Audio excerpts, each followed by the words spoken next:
Assalamualaikum warahmatullahi wabarakatuh. Kembali lagi di channel Huda Dere. Kali ini kita ada di sesi kelas. Kita akan belajar tentang pecahan ya. Tapi sebelum itu jangan lupa subscribe dulu channel ini apabila belum ya, dan nyalakan juga tombol notifikasinya.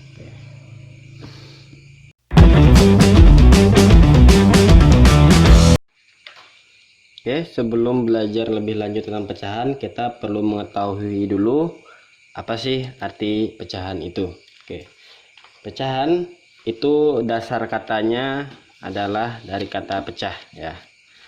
Oke, contoh piring pecah, gitu kan, kaca pecah.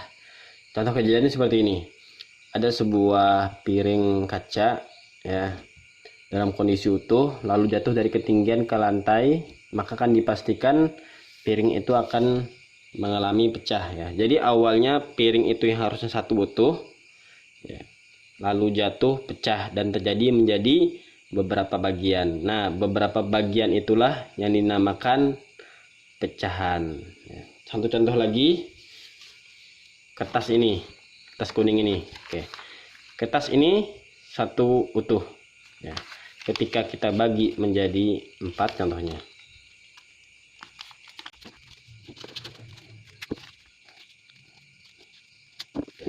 nah kertas ini juga akhirnya terpecah ya menjadi beberapa bagian ya, makanya disebut dengan pecahan ya.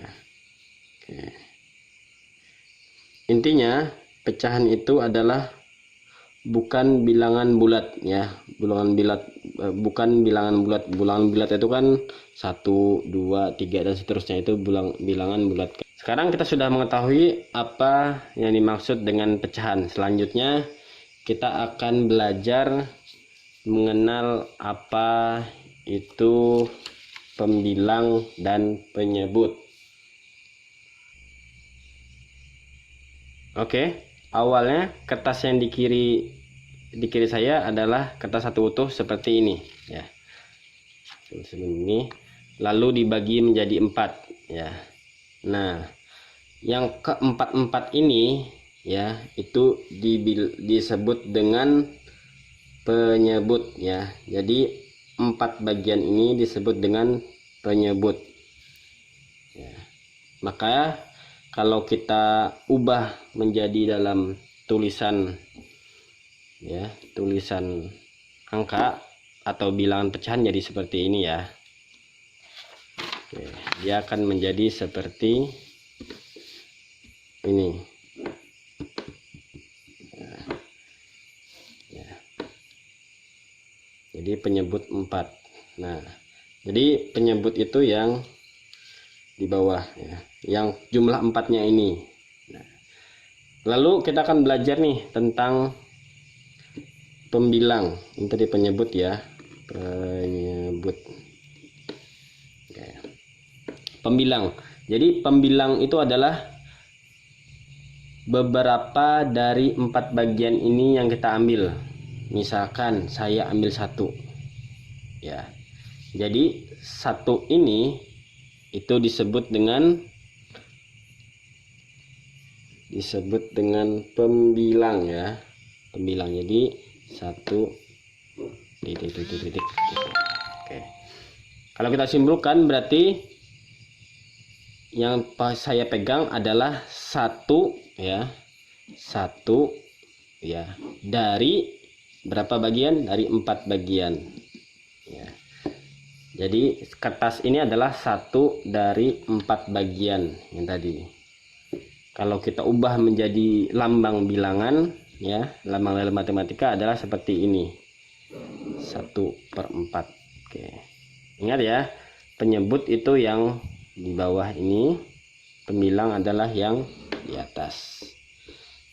Saya ulangi lagi, jadi penyebut adalah jumlah keseluruhan dari bagian pecahan, sedangkan pembilang adalah salah satu dari beberapa bagian ya dari keseluruhan itu.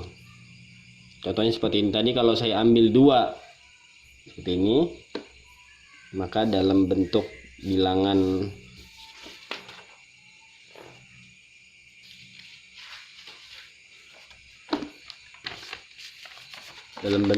lambang matematikanya adalah menjadi 2 ya. Ini kan 2 kan dari 4 bagian.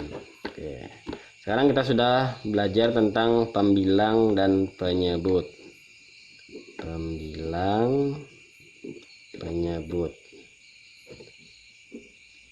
Selanjutnya kita akan belajar bagaimana tata caranya melakukan penjumlahan ya. Penjumlahan atau pengurangan. Oke, kita ambil contoh ya. Penjumlahan dengan penyebut yang sama. Contoh misalkan 1/4 ditambah 2/4. Nah, oke. Langsung saja kita lakukan penjumlahan pada pembilangnya saja. Jadi 1 tambah 2 sama dengan 3, sedangkan penyebutnya tetap 4 ya, karena sama ya. Begitu juga dan sebaliknya apabila, ini contohnya pengurangan ya.